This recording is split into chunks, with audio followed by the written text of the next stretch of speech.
Right, fantastic. Sam, can you turn the light off? Yeah. Great. So, hi everyone. My name's Andrew. Everyone in debating calls me BLT because that's vaguely what my last name sounds like. So, if you hear anyone call out my name, they're not actually asking for a sandwich. That's just trying to get my attention. So, what we are going through today is an introduction to. It says university debating up there, but basically I'm just giving a general introduction to competitive debating as a format, what it involves, how we do it, and also why we do it.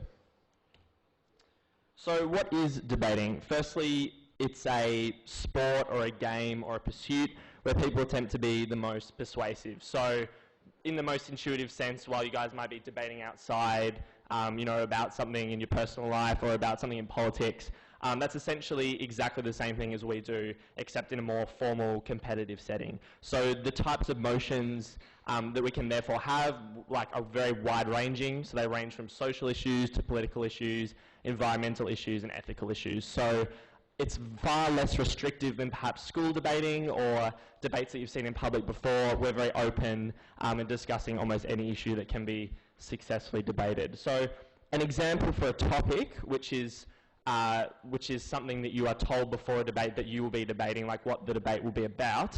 An example for that is perhaps this house would ban cigarettes. And so to explain some of the more examples that will follow in this presentation, that's an example topic that we're going to use to make it a bit easier for you guys to follow. So what debate styles do we do at university? So the first and most common style of debating is the 3-on-3 style. So this is a style where there are 3 speakers per team who all speak for 8 minutes each. This is very similar to a style that some of you may have been used to at school level, or even if you haven't participated, you may have seen other people participate in this type of debating. So what this involves is 30 minutes of preparation time. You'll get the topic 30 minutes before the first speaker is scheduled to start. So that's a time when you'll confer with your teammates about ideas about what you're going to say, and then the debate will begin after that 30-minute period. So the first and second speakers for each team will deliver substantive reasons why they support a certain side of a topic. So there's both an affirmative team and a negative team in debating. You're either for... okay, apparently the mic is set really loud, so I'll step a bit back. So you're either for a particular idea, like this house would ban cigarettes, or you're against that idea. So the first and second speakers of each team will deliver the substantive reasons for their side. So perhaps if it was this house would ban cigarettes, if I was the first speaker for the affirmative team, my first substantive argument might be that cigarettes are unhealthy. So following in that grain, first and second speakers will deliver substantive contributions to the debate. So the third speaker for each team in a 3-on-3 style will, rather than attempting to bring new substantive material to the debate, like the argument I mentioned, they are simply going to focus on rebutting the other side. So it's purely focused on bringing down and denigrating the stuff that people on the other team have said. So I'll go into a little bit more detail about that soon, but that's just a brief overview of 3-on-3. So these are some more advanced style that I've got second and third here. We don't have to worry about them too much at the moment. But essentially, there are a few different formats on the university debating scene as well as 3-on-3. One of the most other common ones is British parliamentary, where instead of there being 2 teams or 3 people in a debate, there's in fact 4 teams of 2 people. So if you keep hanging around in debating, you'll get a bit more used to these other styles. But the most common and the one that we'll be doing for the whole first semester of this year is 3-on-3. So I've already spoken a little bit about speaker roles for 3-on-3, but this is just to reiterate a few main things that you'll need to know if you'd like to do some practice debates tonight or in the future at the club. So the role of the 2 first speakers is essentially to present the main arguments that either side will bring. So using the example again of this house would ban cigarettes, perhaps one of the main arguments, as I've already said, is that smoking may cause health problems. So the first affirmative speaker could bring that. And perhaps the first negative speaker could say that even if smoking does cause health problems, individuals have a right to do a small amount of harm to themselves when they think it's in their best interests. So these are the most important arguments that both sides want to present, and they should always come out at first speaker.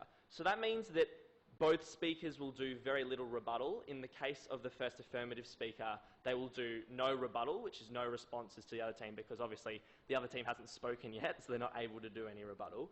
But even the first negative speaker, they'll only do a small amount of rebuttal because they need most of their time to present the main arguments for their team. So this role of the second speakers is progressively integrating more rebuttal into their speeches, so more responses to the other team, but also having a small substantive contribution to the debate. So a new argument or idea that they want to bring that hasn't previously been brought up for their side. And as I previously mentioned, third speakers, their role is to both summarize what their team has already said, perhaps in a comparative way, so compare what both sides have said on certain issues, and then essentially rebut or analyse why what their team has said is preferable to the other side. They're also allowed to bring in new points of rebuttal, so if any of you are used to school debating or previous formats where the third speaker is essentially not allowed to bring any new material at all to the debate, you are allowed to do that in university debating. You can bring new analysis. And yeah, the main focus of your speech should always be rebuttal of the opposition and not new material.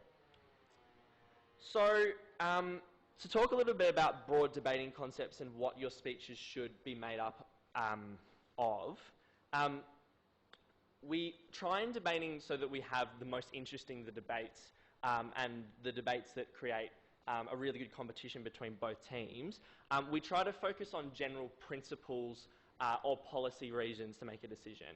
So rather than focusing perhaps on whether the idea of banning cigarettes would ever pass an Australian Parliament, which it most likely wouldn't, we tend to focus on principal ideas like, can people take part in an activity that will worsen their health if they themselves consent to it. So if any of you follow that, essentially we're not interested in the minutiae of the peripheral issues around a larger idea. We're just interested in the most pure forms of the ideas themselves. So drawing on that, the discussion that will happen in a debate, or that should happen in a debate at university, is what should or shouldn't be done, whether we should or shouldn't pass a certain motion through Parliament or do something, rather than what is currently being done by our government in Australia, or what can or cannot be done depending on the situation. So as we've got there as an example, the focus is not on whether banning cigarettes would ever be possible, but rather whether that is a good idea. So how to structure an argument. So I've already mentioned that first speakers should bring in their speech the main arguments for their side. So often when you're just starting out in debating, you're not quite sure how to actually structure an argument like that cigarettes do harm to your health, or the response to that. It's a little bit confronting. So there's been a few ways that older debaters have chosen to give advice to young new debaters on this. One of the first most common ways of structuring an argument is the idea, analysis, and evidence combination.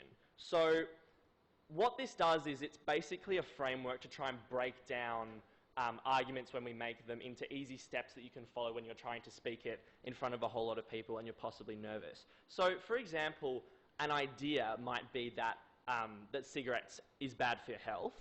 Analysis might be, X number of people have smoking causes certain parts of your lungs to be worse than other body parts, and certain people have died. And then evidence will be, you don't necessarily have to cite any source, but you would just say again that over the last 40 years, many people have died, and that has been linked by scientists to lung cancer.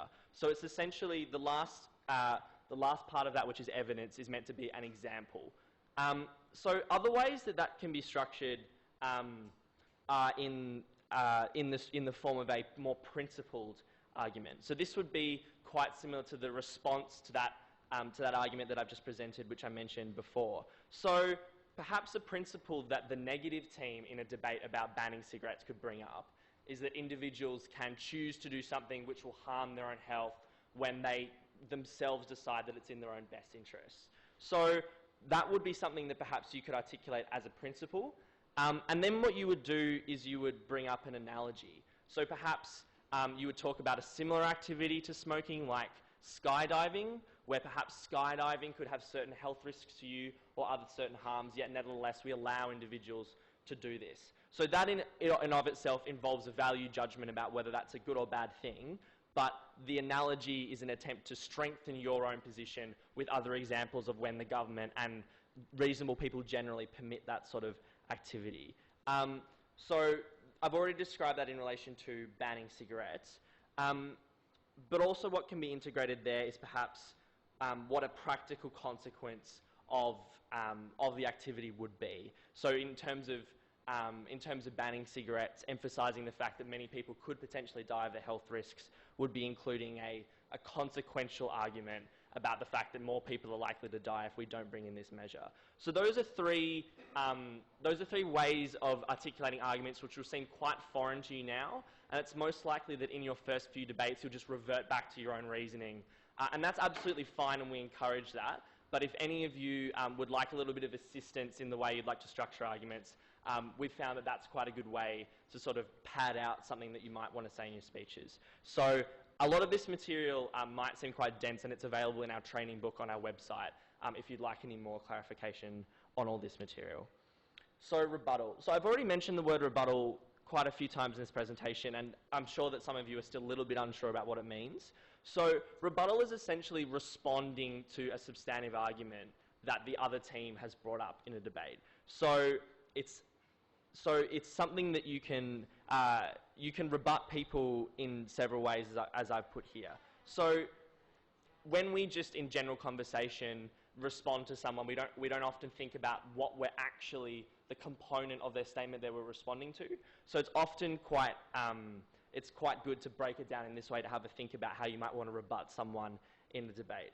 Rebuttal is an incredibly important part of debating. So if you just present your own arguments and don't respond to the arguments of the other team at all, you're unlikely to win any debates or just have a good, vibrant debate with the other team that's there. So here are some three ways that you can rebut opposition speakers.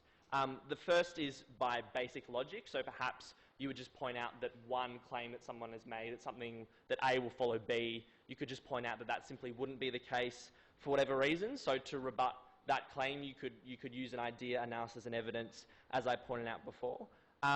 Or you could call out whatever someone has said on relevance. So you could say that, you know, whether the sky is about to turn red tomorrow is not relevant to a debate about cigarettes and banning smoking.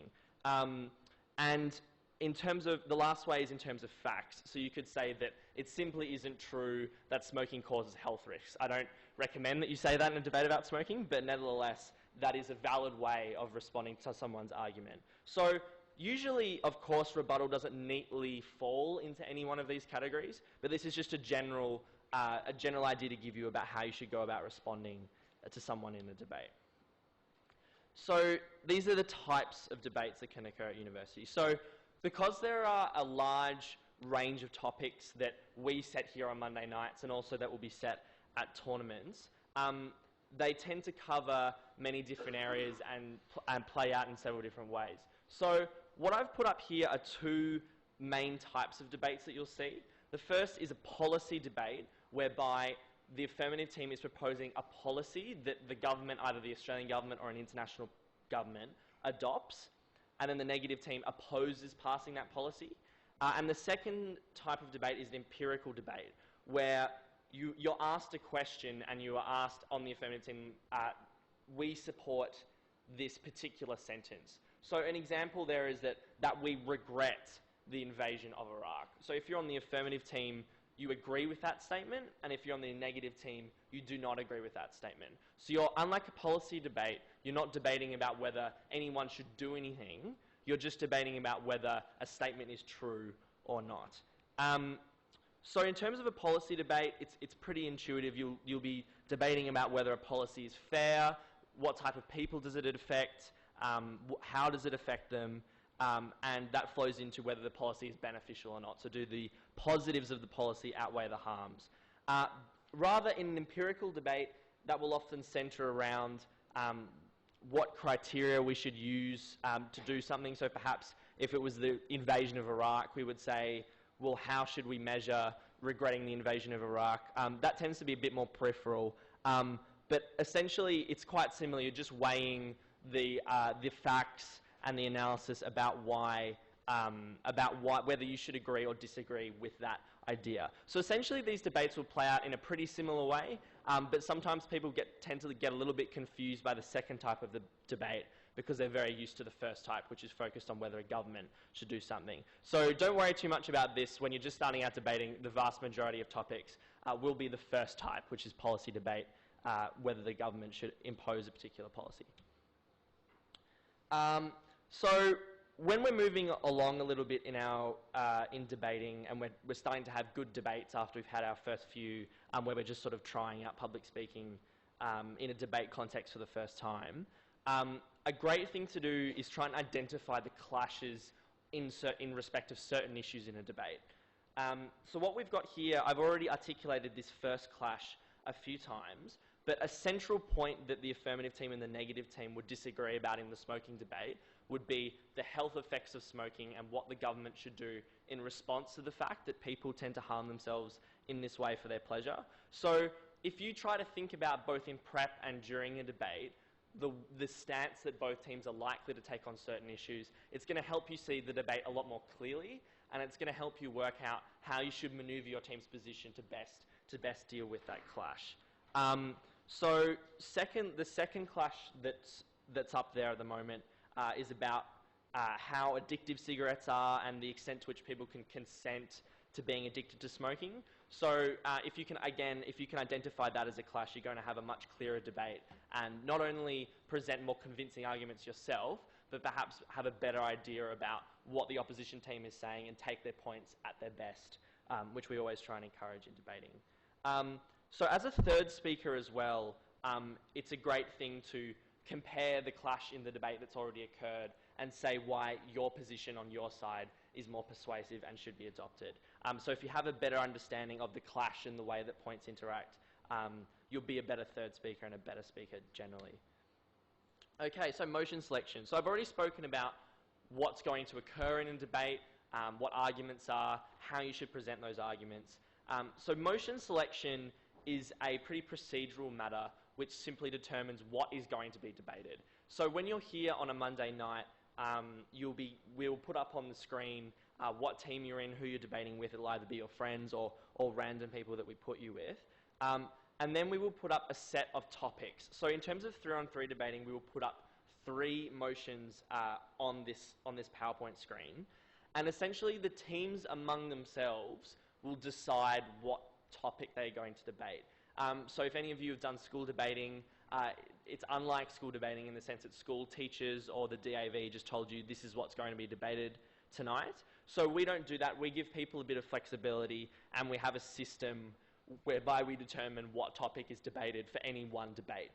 So essentially, you'll understand this a little bit more when you get a chance to do it, perhaps tonight or in the future weeks. But you rank the motions that are on the screen from 1 to 3 in order of how much you would like to do that topic. So if you see the debate about smoking and you're really interested in that topic, you would put it first. You also get this information after you found out what side of the debate you'll be. So if you feel really strongly about a topic, but you actually have been put on the side that you disagree with and you really don't want to advocate for that thing, you can veto it, which is putting an option third, which will mean that you will certainly not debate that topic. So this will be covered a little bit more when you guys actually do need to debate in future weeks. But essentially, you always have the option by conferring with your teammates to not debate a certain topic, and then your first and second preference is simply how much you'd like to do that topic. So if both teams agree on the topic they'd like to do, it'll be done, and then that lists the procedure there that will happen in other circumstances. So if you have any more questions about that, feel free to ask any of the older people here. It seems a little bit complicated at the start, but we just need to let you guys know so you know what you're doing soon. So what to expect from adjudicators? So debates are judged by a person or group of persons who are called adjudicators in debating. So their job is to decide which team they found more persuasive, and then therefore on the basis of that decide who they thought won the debate. There are no draws in university debating, so they have to afford someone a winner or loss, regardless of how excellent or how terrible the debate was, and how even the teams were. So what adjudicators will do in future weeks or tonight is they will give you, firstly, hopefully, they'll tell you the result of the debate, so who they thought won the debate. And then they'll proceed to tell you why they thought that particular team won the debate. So usually, we call it an adjudication or oral adjudication. That will go for about 5 or 10 minutes, weighing up the issues, talking about who they thought won or lost. And then after that, there'll be a possibility for them to give you constructive feedback. So hopefully they'll go through, and certainly the older people will do this, they'll go through speaker by speaker with you individually, privately, outside of the debate room, what they thought you did well, what you thought you could improve on. This is obviously only optional, so you don't have to opt into this feedback, but it's really valuable feedback if you'd like to improve. So the good thing about university debating is that even if you're new and you're not sure about how you're going, we always have a lot of supportive people who can give you some really good feedback because they themselves are world champions or they've been all over the world debating. So that's what to expect from adjudicators. Great, so that's the end of this session. The exhibition debate is next after the pizza break. So we actually have quite a bit more time. I'm just going to give a few announcements at the end, but we have a bit more time to spend here if anyone has any questions. So to focus on, so considering everyone here is mostly new to debating, are there any like blatant things that are calling out in your minds that you're still not sure about or anything like that? Anything at all? So just for interest, how many people here have debated before in any context? Okay, cool. So about probably 2/3 of you, cool. And how many people here have never done any public speaking before? Yeah, just a couple. Okay, great. Yeah, so we'll have, if there's anything that you feel that you haven't, any information you feel you haven't got out of this session, we have a comprehensive training book on our website which has a little bit more information about university debating in more detail from what I've just gone on through, and also just general information about public speaking. Great, so thanks very much for coming.